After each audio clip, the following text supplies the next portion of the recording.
So he hits me up and he's like, "Hey, Mortal Kombat this Friday. You ready?" And I'm just in the back of my mind. I'm like, "Oh, that's right. That is coming out, isn't it?" I thought it wasn't until later. But lo and behold, sat through effectively 2 hours of that, and I enjoyed my time more than I didn't enjoy my time. It's by no means a blockbuster, fantastic, you know, amazing movie. We went to go see it with another friend of ours, and we all ranked it roughly around a 7. Um, but for the moments that you have with it that are really good, they are really, really good. Um, it's more stupid than anything, but stupid in a way that I think is enjoyable if you allow yourself to just go on the adventure. Stupid in a way that Mortal Kombat is stupid. But Mortal Kombat takes itself so seriously. It does, but it's also stupid. I think that's fair. Like I've heard a couple people say the fights were great, but the movie was bad. And to that I'll say, if the fights in a Mortal Kombat movie are great, the movie is good. Like almost by definition, because to expect much more from a Mortal Kombat movie other than decent fights, you're already asking for way too much, in my opinion. Like even when I'm playing the games, Mortal Kombat has such a diverse cast of characters that there is no sensible way to put them all in the same story. Like any other movie that tried to take vastly different characters like that, and I don't just mean this guy is edgy and this dude is a choir boy or something like that. I mean like one dude is a wizard and the other's a mall cop. Like any other movie that tried to blend all of that together would make an incomprehensible story. And the Mortal Kombat story is while fun, is all over the place by necessity of all the characters involved and the different worlds they come from. Like how do you actually get Hollywood Johnny Cage? Like you send him to hell to fight the devil. You know what I mean? Like and like he's in the middle of this 1,000-year war between like gods. And the last thing you were doing was being a stunt double in a movie. Like this doesn't make any sense. This already doesn't make any sense. Yeah. But that's where both for this movie, but in general. Yeah. Special ops, Sonya Blade, movie star, Johnny Cage, mall cop Stryker. He's actually not a mall cop. I know I'm being funny. Okay. And Elder God Raiden all walk into a bar. You know what I mean? Like this is dump all your toys out from your toy chest and make something up. And while the video games handle it pretty well, for the most part, I mean, some of the games are not great, but where the video game handles it pretty well, you can forgive it because the story in Mortal Kombat is a series of one-on-one fights. And so the story doesn't have to be Game of Thrones. The story is not going to be Game of Thrones. And then so when you make a movie where the story has to carry the thing, you see, in my opinion, what the story has always been. Like you see that as strong as the story can be. Mm-hmm. And if you like, I wouldn't watch Mortal Kombat the game, the movie. You know what I mean? Like I would be sitting there like this is all over the place. I just like, but I can play it. Oh, you don't want to see that one scene where Sindel absolutely dusts everybody from Earthrealm in one of the most infuriating cutscenes in a video game ever? No. I want to play, and I forgive stuff like that because I get to play. But if I wasn't playing, I wouldn't watch it. Like there are some games that the story I could actually watch, like The Last of Us. I could watch that. I can't watch Mortal Kombat. I can play Mortal Kombat. Yeah.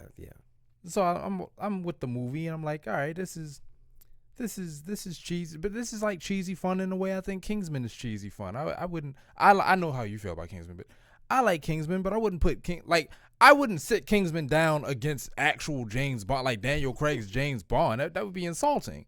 You know what I mean? But I don't expect it to be Daniel Craig's James Bond. I expect it to be shonen James Bond. You know what I mean? Like it's a different experience. Yeah, that makes sense. Some standouts for me, just people that I think.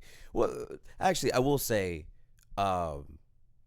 despite how we got here from the last movie, the cast this time around, at least the ones that are like prevalently shown, do a really good job. I had some gripes with Carl Urban's Johnny Cage, but that's because I think Johnny Cage is more interesting as a young cat who does his own stunts, has the Johnny power, and kind of looks at this world as the extension of the audience, right? This guy who can shoot fire out of his fingertips, this guy with a boomerang for a hat, this dude with a shoulder tackle that can really rival anybody on any sort of NFL team. Just the cheapest move in all of video game. Man, that shoulder check. Yeah. Whatever. Like, Johnny Cage has always kind of been the self-insert for the audience because he's like, this is all really goofy and this doesn't make any sense and I'm just this really cool superstar. Who also has superpowers. But, they don't really take Carl Urban's version of Johnny Cage in that way, in the sense where he's like, he's more of like the reluctant hero where it's like, I get that you guys are gods and it took him about 40 minutes to get there. But he's like, I get that you guys are all gods and, that's cool and all, but I'm going to just go back to doing, side panels at Comic-Con where nobody really talks to me. And then you get to what's admittedly probably my favorite part of the movie. Mild spoilers. They go to Outworld and they meet the Tarkatans. And for as much as my favorite character in Mortal Kombat is Scorpion, it is also Baraka. I absolutely love Baraka for no real discernible reason, just because I think he looks cool. And I think Baraka is really fun and funny in the movie. Really, Mortal Kombat goofy, which is fair. But yeah, for the most part, everybody who is in this film that has significant time does really good with what they're given. You get a bit more of a fleshed out Liu Kang. Katana and Jade make an appearance as mainstays. This is kind of Katana's movie. She's kind of the main character in this one as opposed to Cole from the last one. Shao Kahn is just as terrifying as he should be. Some people from the first movie do take a bit more of a backseat, like Raiden takes a bit of a backseat. Cole and Jax take a bit of a backseat. Quan Chi is there. Operative word. Yeah. And same thing with Shang Tsung. Shang Tsung is there. It kind of feels like we're leading up to the Deadly Alliance bit. But they deal with a certain problem off screen that doesn't, like, when you're like, this is, do we know who, and we just, okay. So yeah, the movie's a little too crowded. Yeah. And so some things that happened in the movie kind of conveniently, while y'all were off doing this, I kind of went ahead and took care of, right, this thing over here. And at that point, I have to wonder, would it have been terrible to just wait until next time? Like, did they really have to be in it? I know at any point in time you're flirting with whether you're going to get a sequel or not, so you kind of want to leave all your cards on the table in case you don't get another run. Which I think the movie does well. Like, this does not feel like sequel bait at all. I mostly agree. Now there's one moment, and I won't say what happens, but with Liu Kang, True. I have seen. I'm not gonna say it's the most egregious I've seen, because I've seen quite a lot, but this was one of the most blatant "I'll see you in the spinoff" moments. Yeah. I've seen in a while. I mean, like the dude literally gives a speech about, I've got something else to do. Farewell, fellow traveler. As I go, like, I'm like, did you just, like, you literally just checked out into the credits? That's weird. Like, bye, have a good time. That's what I'm saying. Like, see you in phase 4. Like, I don't. Okay, I guess Liu Kang will return in Avengers. No, for real. Like, it was, and there are a couple of things that get that treatment, but with Liu Kang specifically, you might as well have had the director walk on screen and say, like, yeah, we're working on a Netflix spinoff or whatever, I was just okay, cool. Like I said, he's not the only character that receives that treatment, but he's definitely the only one that gets it in that way. Yeah. So it does make me wonder. Maybe you should have slimmed down the cast a little bit. Now it's hard to do a tournament thing. With you kind of need some bodies, and so I accept that. But some of the problems with plot lines just kind of dropping off don't even happen with characters that are in the tournament. So maybe cut out the characters that aren't in the tournament, because I see specifically from my vantage point that those narrative drop offs didn't happen with tournament centered characters. So you really didn't need them. You didn't need them in the way in which you use them. They didn't need to be floating around important parts of the plot where they had to be dealt with in unsatisfying ways, at least. And I don't know how much, mileage may vary how much this does or doesn't bother you, but they go to great lengths to explain the rules of Mortal Kombat and what the stakes are, and then they just start breaking them. There are no rules.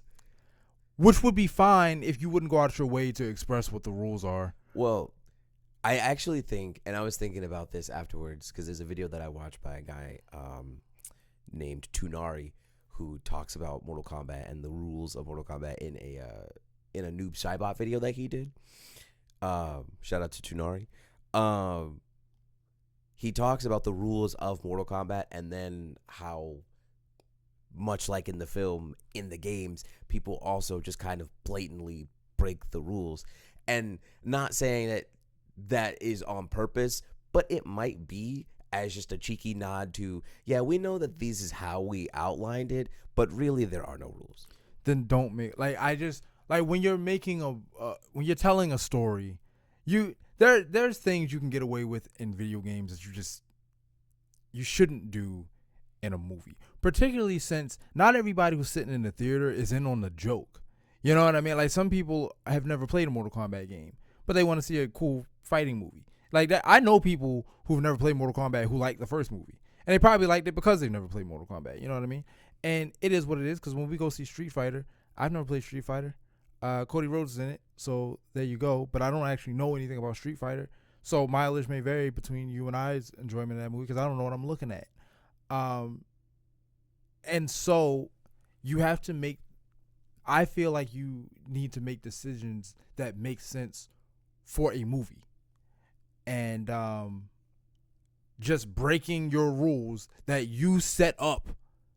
You know what I mean? Like, would it have been that hard to throw in a line, just throwaway line, under these circumstances a fighter can be subbed out, or just something to explain how after you lose a point another fighter just stepped in. You know what I mean? Like, you do something to set the precedent. I don't know, because it's we've talked about this before. When you watch like whatever sports movie and your bad team that has their revitalization, they make it to the playoffs for the first time in 48 years, and they get knocked out in the first round, and you're like, oh, we're gonna go home sad, and the other team gets disqualified for cheating, and then they're back in. They find a way to wrap them back into the plot. You can't do that. I guess, and I hope this doesn't. I know we said like 7, which means it's a solid all right. So I hope this doesn't sound like we're crapping on it too much, because it was still fun. It was nice and violent. Yeah, actually, and I don't want to get into it, but one of my favorite, if not my favorite, fatalities in Mortal Kombat actually makes its way into this movie. You'll know it when you see it, because it's pretty telegraphed. Yeah, I think. Oh, something you said earlier about what other people were saying. I do agree that I think the fights in this movie are done very well. I think everyone who gets a fight shines at some point in their fight, even if they're fighting with multiple people. They just have these really cool moments. I think the only fight that is kind of meh is the second one with Sonya and Sindel. That one's like kind of okay. I really like that one. Sindel doesn't really do much, in my opinion, in that fight. Well, that's true. Is there a fight that I really didn't favor? If there honestly, if there was a fight I didn't favor, it was no, no, that's fine. That's fine. I won't dispute. I won't dispute. But yeah, all in all, Mortal Kombat, solid time.